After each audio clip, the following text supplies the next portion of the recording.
भोजपुरिया समाज के प्रणाम आदाब।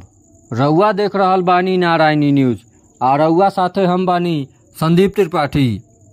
गंडक दियारा के माधोपुर हजारी पंचायत के वार्ड 13 में शनिचरा स्थान का लगे दंगल के आयोजन कइल गइल।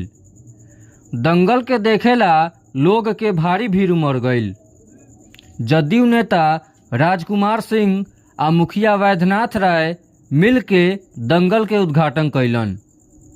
अखाड़ा में बिहार, यूपी, हरियाणा आ नेपाल के नामी गिरामी पहलवानन आपन दमखम दिखौलस। पहिलका भिड़त में गोरखपुर के मुकेश पहलवान देवरिया के सिराज पहलवान के पटक दिहलन।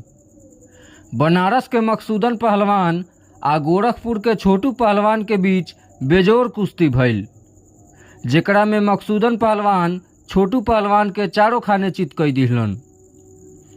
गोरखपुर के राज पहलवान के आगे बक्सर के दिलजान पहलवान के कौनो दांव काम ना आइल।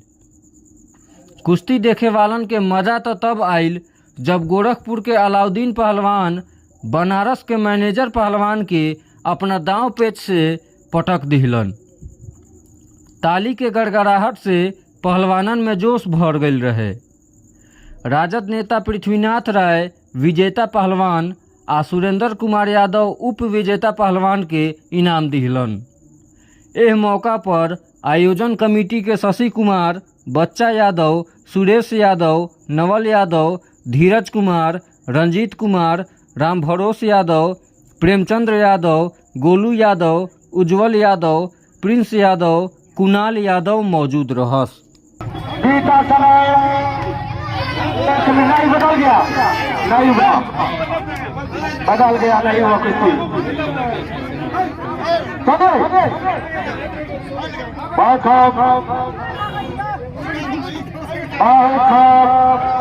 नहीं पाया,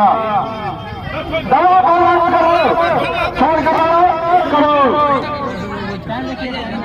बहुत अच्छा हाथ का इशारा, बहुत अच्छा धोबी, लेकिन पहलवान धोबी का इशारा किया, बचाव किया हमारे मुकेश पहलवान।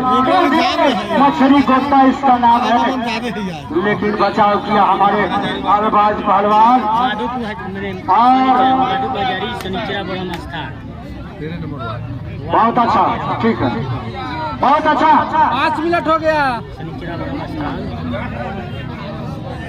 साथ ही साथ आवेदन है कि दंगल बंगाल में दोनों का कुश्ती देखने को मिलेगा दोस्तों। चलो भगवान, समय भी था 5 मिनट, 2 मिनट समय और आप लोग का है। तेजी बनाइए, कुछ काम करेगा। बहुत अच्छा और भाग्य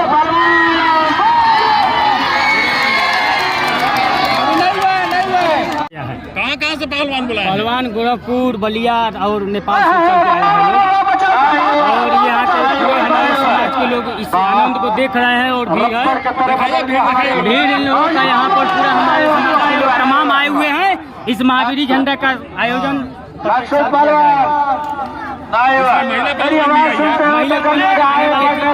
गाड़ी मतलब नहीं पहुँचा।